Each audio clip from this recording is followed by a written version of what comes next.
क्या आपने कभी गौर किया है, हमारी बॉडी का इकलौता हिस्सा जो सोचने का काम करता है, हम उसी के बारे में सबसे कम सोचते हैं। चारों ओर हर कोई अपनी हेल्थ की चिंता करता है, लुक्स की चिंता करता है, खाने की चिंता करता है, बट क्या लोग उसकी चिंता करते हैं जो पूरे शरीर को कंट्रोल करता है?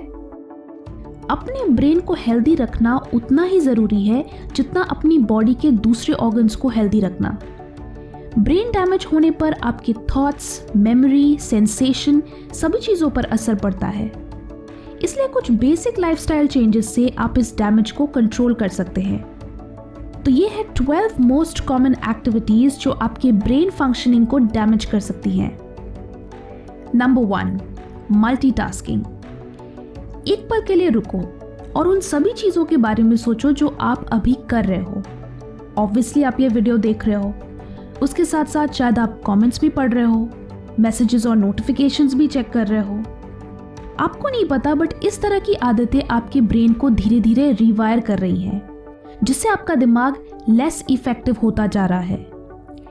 मल्टीटास्किंग की वजह से आप ज़्यादा डिस्ट्रैक्टेड रहते हो और इसीलिए आपको फोकस एंड कंसंट्रेट करने में प्रॉब्लम होती है।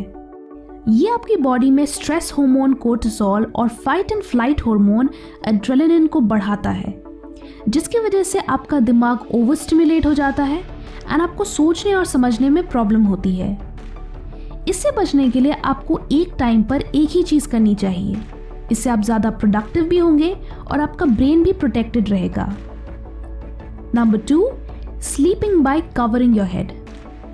हो सकता है कि सर को ढककर सोने से आप वार्म एंड कंफर्टेबल फील करो, बट इससे आपकी बॉडी में CO2 यानी कार्बन डाइऑक्साइड की मात्रा बढ़ जाती है और ऑक्सीजन की सप्लाई कम हो जाती है, जिससे आपके ब्रेन सेल्स डैमेज हो सकते हैं। तो अगर आप लाइट या नॉइस से बचने के लिए हेड कवर करते हो तो ईयर प्लग्स या स्लीपिंग बैंड का इस्तेमाल करें और अपने लंग्स को खुलकर सांस लेने का मौका दें। नंबर 3, वर्किंग व्हेन सिक। इस भागदौड़ भरी जिंदगी में थकना मना है, साथ ही बीमार होना भी मना है। चाहे स्टूडेंट्स हो या वर्कर्स, बीमार होने पर भी उन्हें काम करना पड़ता है और ये एक बहुत ही बुरी चीज़ है। जब इंसान बीमार होता है तो बॉडी एंड ब्रेन अपने सारे रिसोर्सेज उन जर्म्स एंड वायरसेस को मारने में यूज़ करती है। अपनी ब्रेन पर इससे ज़्यादा स्ट्रेस डालने से आपको हील होने में और समय लगता है एंड आपकी मेंटल परफॉर्मेंस भी कमज़ोर हो जाती है। दोस्तों, वीडियो में and stimulating activities. Lack of socializing से आप लो एंड डिप्रेस्ड फील करते हो। सोशलाइजिंग से मेरा मतलब है face to face interactions and not online chatting. Interesting conversations and interesting thoughts आपके ब्रेन के लिए एक अच्छी एक्सरसाइज है, जिससे आपके ब्रेन की हेल्दी ग्रोथ एंड डेवलपमेंट होती है। अदरवाइज ब्रेन श्रिंक कर जाता है। So read books and meet new people so that आपका ब्रेन एक्टिव एंड एफिशिएंट रहे। Number 5, consuming too much negative news. क्या आपको पता है कि आप जिस तरह की इंफॉर्मेशन अब्जॉर्ब करते हो उसका आपके इमोशंस, थिंकिंग और बिहेवियर पर एक गहरा असर पड़ता है। इससे आप ज़्यादातर चिड़चिड़े एंड स्ट्रेस्ड रहते हो। News channels and social media पे टॉक्सिक एंड सेंसेशनल न्यूज़ लोगों के अंदर स्ट्रेस, एंजाइटी एंड नेगेटिविटी पैदा करती है। इसलिए हमें न्यूज़ को जनरल इंफॉर्मेशन की तरह लिमिट में कंज्यूम करना चाहिए। Number 6, playing loud music with earphones और हेडफोन्स। अगर आपके कानों में हर वक्त हेडफोन्स लगे रहते हैं और आपको हाई वॉल्यूम पे गाने सुनने की आदत है, तो आप टेम्पररी या परमानेंट हियरिंग प्रॉब्लम्स फेस कर सकते हैं। हमारे ईयर्स काफ़ी अडेप्टिव होते हैं। अगर आप यूजुअली हाई वॉल्यूम पे गाने सुनते हो तो फिर आपको वो वॉल्यूम नॉर्मल लगने लगती है और लो वॉल्यूम वाली आवाज़ ठीक से सुनाई नहीं देती। इसलिए चाहे फ़ोन पे बात करना हो या गाने सुनना हो, हमेशा वॉल्यूम 50% से कम रखो। Number 7, binge eating. किसी भी चीज़ को अधिक मात्रा में करना हानिकारक होता है और ये चीज़ आपके खाने पे भी अप्लाई होती है। चाहे आपको बहुत भूख लगी हो या खाना बहुत टेस्टी हो, ओवर ईटिंग आपकी हेल्थ के लिए बिल्कुल भी अच्छी नहीं है। ओवर ईटिंग से न सिर्फ आप वेट गेन करते हो, बट इससे आपका ब्रेन भी डैमेज हो सकता है। इससे आपके ब्लड वेसल्स थिक हो जाती हैं, जिससे ब्रेन को कम ब्लड सप्लाई होता है, जिसका अल्टीमेट नतीजा होता है poor mental performance. Number 8, too much sugar consumption. जाने अनजाने में हम अपने खाने पीने की चीज़ों में ढेर सारा शुगर कंज्यूम करते हैं।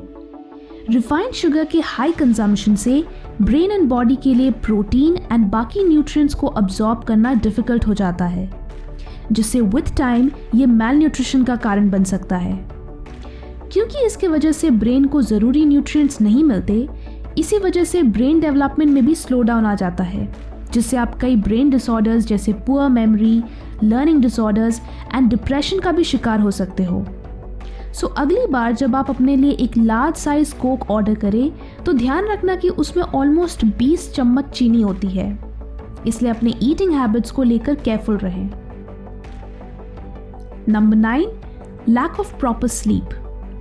अगर आप छोटी छोटी चीज़ें याद नहीं रख पाते, जैसे कि आपका फ़ोन कहाँ है या आप चीज़ें इधर उधर भूल जाते हो, तो इस टेम्पररी मेमोरी लॉस के लिए लैक ऑफ स्लीप जिम्मेदार है। लैक ऑफ इनफ स्लीप की वजह से कुछ ब्रेन सेल्स परमानेंटली डिस्ट्रॉय हो जाती हैं, जिससे वक्त के साथ चीज़ों को याद रख पाना और मुश्किल हो जाता है। इसलिए हर इंडिविजुअल के लिए एटलीस्ट 7 आवर्स ऑफ स्लीप ज़रूरी है। कमेंट्स में बताएं कि आप कितनी देर तक सोते हो। Number 10, skipping breakfast. आप खुद सोचो, आपने कितनी बार ब्रेकफास्ट स्किप किया है।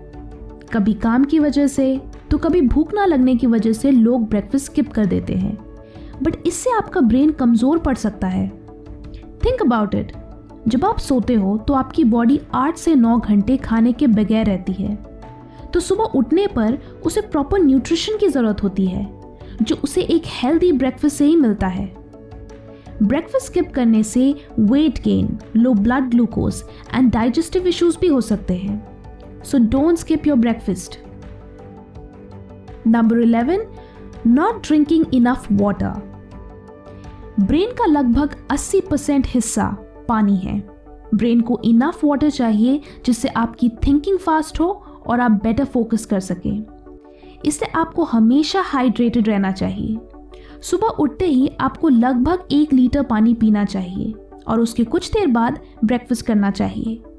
इससे आपके बॉडी एंड ब्रेन दोनों को बेटर परफॉर्म करने में फ़ायदा होगा।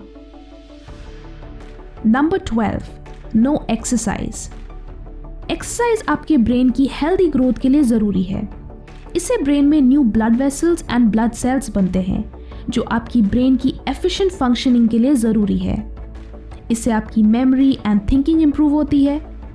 एक्सरसाइज आपकी मेंटल हेल्थ के लिए भी अच्छी है, क्योंकि इससे आपके बॉडी में हैप्पी हार्मोन्स रिलीज होते हैं, जो डिप्रेशन एंड एंजाइटी से लड़ने में हेल्प करते हैं। कमेंट्स में बताएं कि आप इनमें से किन हैबिट्स से सबसे ज़्यादा रिलेट कर सकते हैं। वीडियो अच्छी लगी तो लाइक करें एंड बहुत अच्छी लगी तो शेयर भी करें। Thanks for watching and stay focused.